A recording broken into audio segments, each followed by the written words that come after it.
ایک شخص نے حضور کی خدمت میں حاضر ہو کے عرض کیا، حضور میں اپنے والدین کی بڑی خدمت کی ہے. اس کو امام حقی نے لکھا ہے. اور جن مراحل سے میں گزرتا رہا ہوں ان مراحل سے میرے ماں باپ گزرے ہیں اور میں نے ان کی خود خدمت کی ہے. آج بیٹے بیویوں پہ کام چھوڑ دیتے ہیں کہ بیوی خدمت کرے گی. احسان دانش کہتا ہے کہ میں نے اپنی بیوی کو ہاتھ نہیں لگانے دیا. میں نے کہا میرے ماں باپ ہے، یہ خدمت اور کوئی حاصل کیوں کرے، یہ تو میں حاصل کروں گا. تو ساری خدمت میں نے خود کی. جس طرح انہوں نے نوالے توڑ توڑ کے میرے منہ میں ڈالے، میں نے بھی حضور ایسے کیا. جس طرح میرے لیے میری ماں رات جاگتی رہی، میں بھی اپنی ماں کے لیے جاگتا رہا. جن مراحل سے میرے لیے وہ گزرے تھے، اتفاقاً میرے ماں باپ کے حالات ایسے پیدا ہو گئے کہ میں نے اسی طرح اپنے ماں باپ کی پرورش کی ہے اور میں اپنے ماں باپ کی جو ہے وہ میں نے خدمت کی ہے. تو کیا میں نے اپنی ماں کا، اپنے باپ کا حق ادا کر دیا ہے؟ تو حضور نے ارشاد فرمایا، تو نے ایسے ہی خدمت کی ہوگی، لیکن جب تیری خدمت تیری ماں کرتی تھی تو ساتھ ساتھ تیری زندگی کی دعائیں مانگتی تھی. اور جب باپ بوڑھا ہو گیا تھا، ماں بوڑھی ہو گئی تھی، آزاد شل ہو گئے تھے، فالج میں مبتلا تھے، تو ان کے لیے زندگی کی دعائیں تو نہیں مانگتا تھا. تو یہ کہتا تھا اللہ انہیں پردہ دے دے. تیری ماں نے تو کبھی تیرے لیے پردہ نہیں مانگا تھا. بیٹا لولا ہو، بیٹا لنگڑا ہو، ماں کبھی نہیں کہتی بیٹے کو ڈاکٹر جواب دے دیں. ماں کبھی نہیں کہتی کہ میرے بیٹے کو اللہ پردہ دے دے. ماں یہی کہتی ہے مالک مجھے لے لے، میرے بیٹے کو زندگی دے دے. میں سب کچھ بیچ دیتی ہوں، اپنا زیور بیچ دیتی ہوں، میرے بیٹے کی صحت بچ جائے، میرے بیٹے کی زندگی بچ جائے. ماں کی موجودگی میں کوئی کہہ بھی نہیں سکتا. باپ کے لیے تو کہہ دے، ماں کے لیے تو کہہ دے بڑی تکلیف ہے تیرے باپ کو، بڑی تکلیف ہے تیری ماں کو، اللہ کرے اب پردہ ہی عطا کر دے. خود نہیں کہتا تو کسی سے یہ سن سکتا ہے بندہ، لیکن ماں سن سکتی ہے کوئی کہے اللہ تیرے بیٹے کو پردہ دے دے. تو فرمایا جب وہ تیری خدمت کرتے تھے تو وہ تیری زندگی کی دعائیں مانگتے تھے، اور جب تو خدمت کرتا تھا تیرے دل میں ان کے پردے کی آرزو تھی. فرمایا تو جتنی مرضی خدمت کی ہے، ماں کی خدمت کا بدل کیسے ہو سکتا ہے؟ تو ماں باپ کی خدمت انسان کر ہی نہیں سکتا، تو پھر کیا کرے؟ عرض کرے اللہ میں تو خدمت نہیں کر سکتا، تو ان کے اوپر رحم فرما دے. ماں باپ کے لیے دعا کرے. علماء نے یہاں بیان فرمایا ماں کافر ہو تو پھر بھی دعا کرے، باپ کافر ہو تو پھر بھی دعا کرے، مومن ہو تو پھر بھی دعا کرے، گناہگار ہو پھر بھی دعا کرے، نیکوکار ہو پھر بھی دعا کرے، دعا نہ چھوڑے. حضرت ابو ہریرہ رضی اللہ تعالیٰ عنہ فرماتے ہیں میری ماں کافرہ تھی اور میں حضور کا غلام، اور ماں ہر وقت اپنی دھن میں اور میں اپنی دھن میں ہوں. حضرت ابو ہریرہ کے بھائی کوئی نہیں ہے، باپ فوت ہو گئے ہیں، بہن کوئی نہیں ہے، ابھی شادی بھی نہیں ہوئی، دنیا پہ رشتہ ہی کوئی نہیں سوائے ماں کے. گھر آتے ہیں تو ماں سے بات کرنی ہوتی ہے، جو سن کے آتے ہیں ماں سے وہ دکھ پھولنا ہوتا ہے، بات کرنی ہوتی ہے، حضور کی باتیں سنانی ہوتی ہیں. لیکن ماں ہے اتفاق سے کافرہ ہے، حضور کی بات وہ سننا گوارا نہیں کرتی. حضرت ابو ہریرہ کو اور بات آتی کوئی نہیں، وہ تو کرتے ہی حضور کی باتیں. ایک دن حضور کی بات چھیڑی، ماں کی زبان سے کوئی جملہ ایسا نکلا جو سخت تھا، گوارا نہ ہوا، چھوڑ دیا گھر کو. ماں تیری عظمت کو سلام، لیکن رسول اللہ کے مقابلے میں تیری کوئی شان نہیں ہے. گھر سے نکلے، لیکن نکلے تو پاؤں ڈگمگا رہے تھے کہ دنیا پہ ایک ہی رشتہ تھا وہ بھی جاتا رہا. چند قدم چلے تو دل میں خیال آیا سارے دکھوں کا جو مداوا کرتا ہے مصطفیٰ کی بارگاہ میں یہ دکھڑا کیوں نہ بیان کر دو. دریائے رحمت جوش میں تھا، وہ دلوں کی حالتیں بوجھ لینے والے آقا نے پوچھا ابو ہریرہ کیا ہے؟ عرض کی حضور میری ماں کی ہدایت کے لیے دعا کر دو. یہ کہا اور پھوٹ پھوٹ کے رونے لگے. حضور نے فوراً ہاتھ اٹھا دیے اور مسلم کے لفظ ہیں اللہ مہد ام ابی ہریرہ تا، ہے اللہ ابو ہریرہ کی ماں کو ہدایت عطا کر دے. بس یہ بات سنی حضرت ابو ہریرہ کا چہرہ کھل اٹھا، اپنے گھر کو دوڑ لگا دی. کوئی رستے میں ملا، کہا ابو ہریرہ اتنی تیز تو تم کبھی نہیں دوڑتے تھے، آج کیا ہوا؟ اتنی تیز تیز کیوں دوڑ رہے ہو؟ کہا آج ہی تو دیکھنا چاہتا ہوں کہ گھر پہلے میں پہنچتا ہوں یا میرے آقا کی دعا پہلے پہنچتی ہے. حضرت ابو ہریرہ فرماتے ہیں جب میں گھر پہنچا تو دروازہ بند تھا. میں نے دستک دی، اندر سے آواز آئی بیٹا ٹھہرو میں آتی ہوں. کہا اس لہجے کو جان گیا، اس میں محمد کی بولی بول رہی ہے. کہا تھوڑی دیر کے بعد میری ماں آئی، تازہ غسل کی وجہ سے اس کے بالوں سے پانی کے قطرے ٹپک رہے تھے، اور میری ماں زنجیر کھول رہی تھی، اس کے لبوں پہ شہادت کا کلمہ جاری تھا. تو والدین کے لیے مغفرت کی دعا کرتے رہیں، والدین کی بخشش کی دعا کرتے رہیں. والدین جب دنیا پہ ہوتے ہیں تو اللہ کی رحمت کا گھنا سایہ ہوتے ہیں، لیکن جب دنیا سے چلے جاتے ہیں ان کی قبر سے بھی فیض ملتا ہے اور سکون اور طمانینت ملتی ہے. والدین فوت ہو جائیں تو ان کے حق ختم نہیں ہو جاتے. بلکہ حدیث میں آتا ہے 4 حق ایسے ہیں والدین کے جو مرنے کے بعد بھی اولاد کے ذمہ باقی رہتے ہیں۔ الصلاۃ، ان کے اوپر نماز جنازہ پڑھی جائے۔ دوسرا حق الاستغفار لہم، ان کے لیے بخشش کی دعا کرتے رہی جائے، مسلسل دعا کی جائے بخشش کی ان کے لیے۔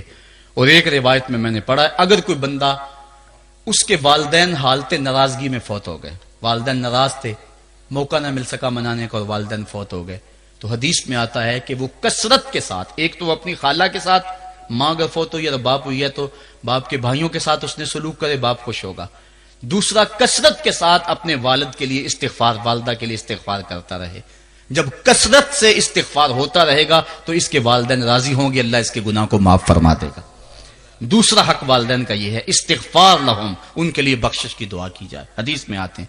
تیسرا حق بر الاصدقاء، ماں کی سہیلیوں، بہنوں اور رشتہ داروں کے ساتھ، اور باپ کے دوستوں، بھائیوں اور رشتہ داروں کے ساتھ اس نے سلوک کیا جائے۔ اور چوتھا حق انجاز الوعد، وعدوں کو پورا کرنا، یعنی ماں نے یا باپ نے جو وعدے کیے ہوئے تھے، مسجد سے کوئی وعدہ تھا، مدرسے سے وعدہ تھا، کسی فلاحی تنظیم سے وعدہ تھا، کسی غریب سے اعانت کا وعدہ تھا، یا ان کا معمول تھا اعانت کرنے کا، تو جو ان کے معمولات ہیں اچھائی کے، ان کو جاری رکھا جائے اور اس سلسلے کو باقی رکھا جائے۔ تو یہ 4 حق ایسے ہیں جو والدین کے مرنے کے بعد بھی اولاد کے ذمے باقی رہتے ہیں۔ والدین اللہ کی بہت بڑی نعمت ہیں، جب یہ سایہ سر سے اٹھ جاتا ہے تو پھر پتہ چلتا ہے کتنا گھنا سایہ تھا۔ صاحبو، جن کے والدین زندہ ہیں وہ ان کی زندگی کو غنیمت سمجھے، اور جن کے والدین کا گھنا سایہ ان کے سر سے اٹھ گیا ہے وہ ان کے لیے استغفار اور کثرت دعا سے ان کی رضا حاصل کرنے کی کوشش کریں۔ اللہ تعالیٰ نے والدین کی رضا میں ہی اپنی رضا کو چھپا کے رکھا ہوا ہے، اور یہ والدین اتنا بڑا سرمایہ ہے۔ میں آپ حیثیت کیا رکھتے ہیں؟ خود امام الانبیاء صلی اللہ علیہ وآلہ وسلم نے والدین کی آرزو کی ہے۔ حدیث میں آتا ہے، امام سیوطی نے اس کو الحابل الفتاوی میں لکھا ہے، امام حیثمی نے بھی اس کو کنز الاموال میں لکھا ہے۔ ایک دن حضور نماز عشاء پڑھانے آئے، نماز عشاء پڑھانے کے لیے مصلی پہ کھڑے ہوئے، تا حد نظر صحابہ تھے، حضور کو دیکھ کر ادب سے کھڑے ہو گئے، بس آنکھیں چھلکنے لگی۔ پھر حضور نے روتے روتے کہا، لو ادرکت والدی او احدہما، کاش آج میرے ماں باپ زندہ ہوتے، یا ان میں سے کوئی ایک ہی زندہ ہوتا۔ انسان نے دکھوں کی زندگی گزاری ہو، بعد میں اللہ خوشحالیاں دے دے، تو انسان آرزو کرتا ہے کہ کاش آج میرے ماں باپ زندہ ہوتے، میرے دکھوں بڑا دور دیکھا تھا، آج سر پہ عزتوں کی سجی ہوئی دستار بھی دیکھتے، میری غربت دیکھی تھی، دولت کی ریل پیل بھی دیکھتے، میرے گھر میں پریشانیاں دیکھی تھی، میرے گھر کے آنگن میں محبتوں کے کھلے ہوئے گلاب بھی دیکھتے۔ آرزو کرتا ہے، تمنا کرتا ہے۔ اللہ کے حبیب صلی اللہ علیہ وسلم کے والد اس وقت انتقال کر گئے تھے جب حضور شکم مادر میں تھے، والدہ اس وقت انتقال کر گئی جب عمر 6 سال تھی۔ ابوا کی ریت کے ٹیلے ہیں، مدینہ المنورہ سے واپسی ہے، حضرت آمنہ، حضرت ام ایمن اور حضور، 3 نفوس پہ مشتمل یہ قافلہ ہے، 2 اونٹ ہیں۔ حضرت آمنہ کو بخار ہو گیا، جان گئی کہ یہ میرا بخار جان لیوا ثابت ہوگا۔ ام ایمن کو بلایا، حضور کا ہاتھ پکڑ کے ان کے ہاتھ میں دیتے ہوئے کہا، ام ایمن، میرے اس بیٹے کو بحفاظت امیر قریش عبد المطلب تک پہنچا دینا۔ اور پھر اپنے بیٹے کو پاس بٹھایا، سر پہ ہاتھ رکھا، پیار کرنا چاہا اور کوئی باتیں کرنا چاہیں، لیکن ضبط کے سارے پیمانے ٹوٹ گئے، آنکھوں سے آنسو نکلنے لگے۔ بیوہ ماں نے جب اپنے در یتیم کے سر پہ ہاتھ رکھا تو پھر عرب کی ریت کے ذرے بھی رونے لگے۔ سیدہ آمنہ نے روتے ہوئے چند جملے کہے جو ابن حشام نے محفوظ کیے، کہا، بیٹا، ہر نئی چیز نے پرانی ہو جانا ہے اور ہر باقی نے فنا ہو جانا ہے، میں بھی جا رہی ہوں، وہ ذکری باق، لیکن میرا ذکر نہیں مٹے گا، وہ ولد تو تہرا، اس لیے کہ تیرے جیسا پاکیزہ بیٹا چھوڑ کے جا رہی۔ جن ماؤں کے بیٹے اتنے اچھے ہوں ان ماؤں کا تذکرہ نہیں مٹا کرتا۔ یہ جملے کہے، اس کے بعد حضرت آمنہ نے آنکھیں بند کر لیں۔ حضور علیہ الصلوۃ والسلام اپنی ماں کے جسد پہ پھوٹ پھوٹ کے روئے، ریت کے ٹیلے میں ماں کی تدفین کی، اوپر مٹی انڈھیل دی، آنسوں کا چھڑکاؤ کیا۔ آج ہو بھی کیا سکتا تھا؟ مدینہ تو رسول میں حضور کی والدہ فوت ہوتی تو آقا کریم کے لیے، ماں کے لیے کتنے صحابہ جنازے میں آتے، کتنے لوگوں کا ہجوم ہوتا، جنت سے فرشتے بھی پھول لے کر آتے، لیکن آج نہ کوئی جنازے میں شامل ہے. وہ کیا کسی نے کہا تجھے کن پھولوں سے ہم کفن دیں، تو جدا ہی ایسے موسموں میں ہوا جب درختوں کے ہاتھ پھولوں سے خالی تھے. حضور آنسوؤں کا چھڑکاؤ کیا اور ام ایمن کے ساتھ چمٹ کے بیٹھ گئے، اور حضرت ام ایمن نے جناب عبد المطلب تک پہنچایا. اور 8 سال کی عمر تھی کہ عبد المطلب رضی اللہ تعالیٰ عنہ کا بھی انتقال ہو گیا. ابن حشام نے لکھا ہے جب امیر قریش کا جنازہ اٹھا تو پورا مکہ امڈ آیا، اور ایک بچہ تھا جس کی عمر 8 سال ہوگی، وہ کبھی اس دیوار سے لگ کے روتا تھا، کبھی اس دیوار کے ساتھ لگ کے روتا تھا. پھر شاب ابی طالب کی سختیاں بھی جھیلی، عام الحزن کا غم بھی کاٹا، طائف کے بازاروں میں پتھر بھی کھائے، پتے کھا کھا کے بھی گزر اوقات ہوا، مکے کے بازاروں میں اوجریاں بھی ڈالی جاتی رہیں، کھدے ہوئے گڑوں کا سامنا بھی کیا، بچھے ہوئے کانٹوں سے بھی گزرنا پڑا. لیکن آج وہ وقت ہے کہ اللہ نے حکم صادر کر دیا، پتھر مارنے والے سن لیں، کانٹے بچھانے والے سن لیں، راہ میں گڑے کھودنے والے سن لیں، میرے نبی کی آواز سے اب تو آواز بھی اونچی نہ ہونے پائے. عمر کا سرمایہ ضائع کر دوں گا، تمہارے نامہ اعمال میں ایک نیکی بھی نہیں رہے گی. اگر نبی سے ملنا چاہتے ہو ڈائریکٹ نہ آ جاؤ، پہلے گھر جاؤ، پھر کوئی چیز لو، پھر بازار جاؤ، کوئی فقیر ڈھونڈو، اس کو صدقہ کرو، پھر میرے نبی کی چوکھٹ پہ آؤ، تمہیں پتا چلے کس چوکھٹ پہ آ رہے ہیں. ادب کے ضابطے سکھائے. خبردار نبی کے دروازے پہ اونچی آوازیں نہ لگانا، بلکہ نبی کی چوکھٹ پہ آ کے بیٹھ جاؤ. نبی اپنی مرضی سے آئے تو اپنے دل کی حاجت کہہ لو. قرآن اتر چکا ہے، ادب کی آیتیں نازل ہو چکی ہیں. آقا کریم گھر سے نکلے، صحابہ ادب سے کھڑے ہو گئے.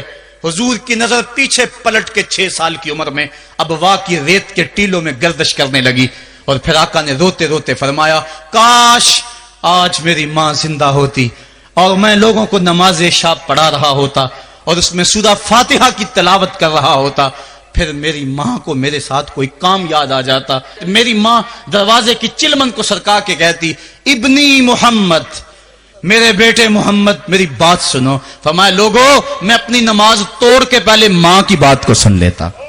یہ ماں ہے جس کی محبت کو مصطفیٰ کریم نے بھی محسوس کیا ہے.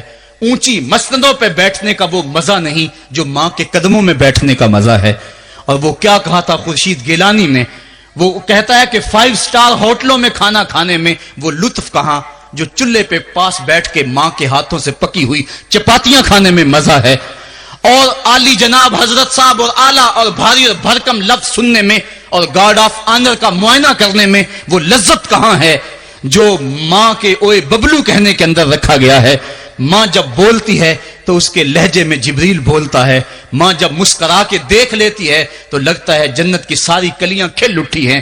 ایک شخص نے سین حرم میں اپنی ماں کو اپنے کندھوں پہ سوار کرا کے طواف کروایا اور پھر حضور کی خدمت کے پاس میں حاضر ہوا. عرض کی حضور میں نے کہ اپنی ماں کا حق ادا کر دیا ہے. کہا تو اس کی ایک مسکراہٹ کا بدل نہیں دے سکا. ماں جب مسکراتی ہے تو اس کے لہجے میں اتنی مٹھاس ہوتی ہے، میں کہتا ہوں ساری دنیا کے شہد نچوڑ دیے جائیں اتنی محبت پیدا نہیں ہوتی جتنی محبت ماں کے لہجے میں ہے. جب وہ بیٹے کو اوے ببلو اوے مٹھو کہہ کے پکارتی ہے، اوے بیٹا کہہ کے پکارتی ہے، آواز دیتی ہے، تو ماں کے لہجے کے اندر وہ رس گل رہا ہوتا ہے کہ حوریں بھی آفرین آفرین کر رہی ہوتی ہیں.